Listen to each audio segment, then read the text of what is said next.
Hey everybody, DIY Dad here, and today we're going to do a very small project to clean up just an aesthetic issue that we have in our basement. It's something that's been a pet peeve of mine since we had our basement finished, and it has to do with this vent. So as you can kind of see, the vent itself is larger than the opening. There isn't something that fits directly in here.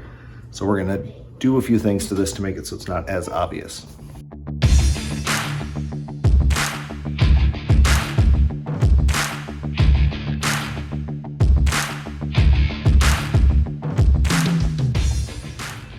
This is the main cold air return in our basement, and as you can see again, it's an oversized vent for the entry that we have.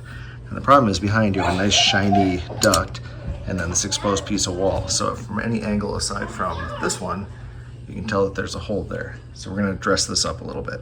First step is going to be to pull the old one off. Then I have a smaller vent that we're going to put on that will get measured, and then we're going to do a few things to make it less obvious.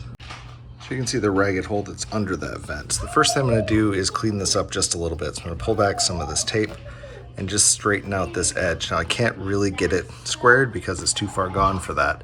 But after we get this straightened off, what I'm going to do is use some flat paint. I'm going to mark off the line for the new vent, and I'm going to paint the wall behind this and this inner duct with that flat gray paint so that you don't see the light reflecting behind it. So the inner line is going to be the line of the new vent, and essentially everything inside that is going to get painted a dark flat gray.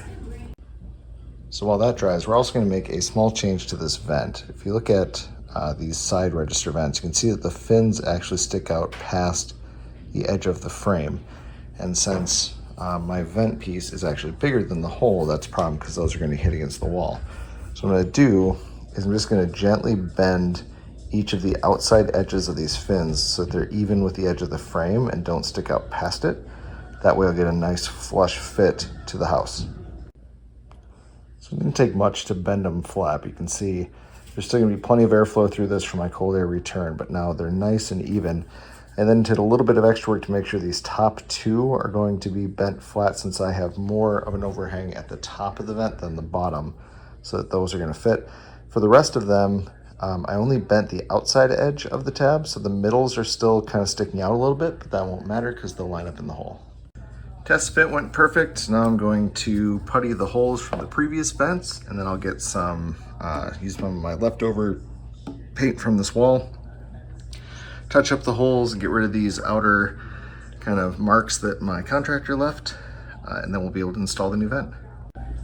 Now we're looking better, so I'm going to let that paint fully set. It'll darken as it dries and should match in with the rest of the wall.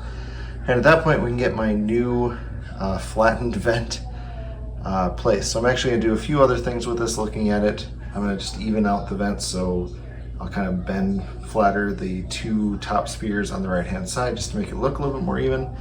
But it should be, once we mount it, a nice clean looking presentation, at least compared to what we had before. So I still have a little bit of touch up to do around the edges here and a little bit of paint to cure and kind of mark up a couple of those lines, but you can see how much better this is.